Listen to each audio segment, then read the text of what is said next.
Magandang araw. Ang pag-aaralan natin ay tungkol sa wastong posisyon, layo, at oras sa paggamit ng computer at iba pang computing devices. Pagkatapos ng aralin, ikaw ay inaasahang natatalakay ang wastong posisyon, layo, at oras sa paggamit ng computer at iba pang computing devices. At ang ating layuning pampagkatuto ay nasasabi ang wastong posisyon, layo, at oras sa paggamit ng computer at iba pang computing devices at nauunawaan ang kahalagahan ng tamang posisyon, layo, at oras sa paggamit ng computer at iba pang computing device.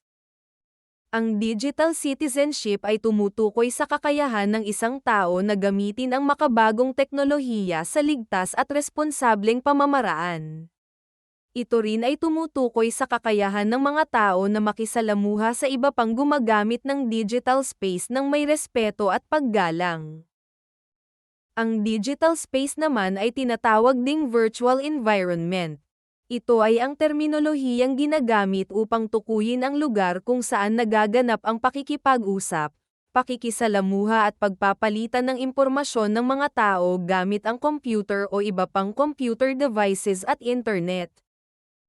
Alam nyo ba mga bata na sa kadahilanang ang paggamit ng makabagong teknolohiya ay parte na ng ating regular na gawain, dapat din nating pangalagaan ang ating sarili habang ginagamit ang mga makabagong teknolohiya na ito. Ang pangangalaga sa pisikal na kalusugan at pangkalahatang kaligtasan habang ginagamit ang mga makabagong teknolohiya ay tinatawag na digital health and wellness o digital na kalusugan at kagalangan. Ang palagiang pag-upo ng tama ay mahalaga sapagkat maiiwasan ang pananakit ng likod, leeg at iba pang problema o sakit sa katawan na dulot ng matagal na pag-upo habang gumagamit ng computer o iba pang computing devices. Mga gabay sa wastong posisyon sa paggamit ng computer at iba pang computing devices, basahin natin.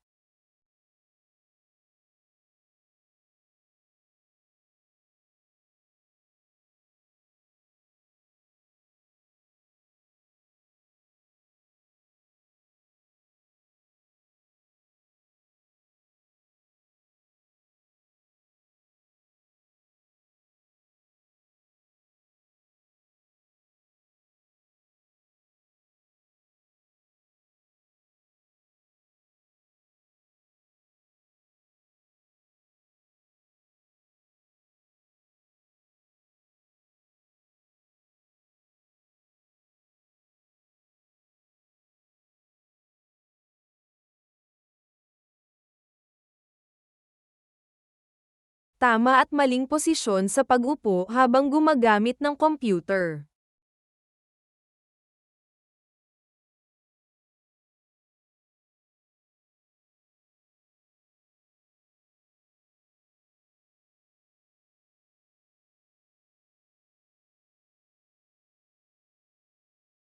Mahalaga ang pagpapanatili ng tamang layo ng ating mata sa iba't ibang makabagong kagamitang atin ginagamit. Kapag sobrang layo ay hindi natin makikita ng maayos ang ating ginagawa, samantalang kapag sobrang lapit naman ay maaaring maging sanhi ng pagsakit ng mata. Kapag ang gamit ay desktop o desktop computer, 20 hanggang 40 pulgada ang dapat na layo ng mga mata sa monitor. Sa paggamit ng ibang digital devices gaya ng mobile phones at tablet, siguraduhing may 13 hanggang 20 pulgada na layo ang mga mata sa mga gamit. Siguraduhin ding may tama at sapat na pinagmumulan ng liwanag upang hindi mapagod at sumakit ang mga mata. Ang screen time o tamang oras sa paggamit ng computer at iba pang computing devices ay dapat na binibigyang pansin upang mapanatiling masigla at malakas ang pangangatawan. Ayon sa American Academy of Child and Adolescent Psychiatry, ang sumusunod ang dapat na oras ng screen time base sa edad.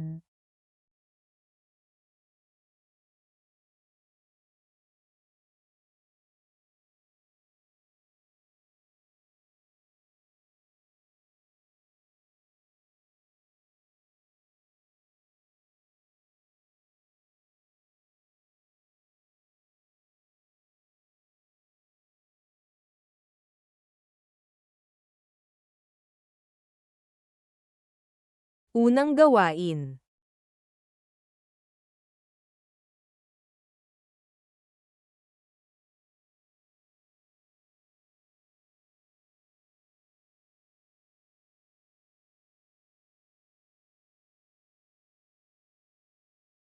Ikalawang gawain.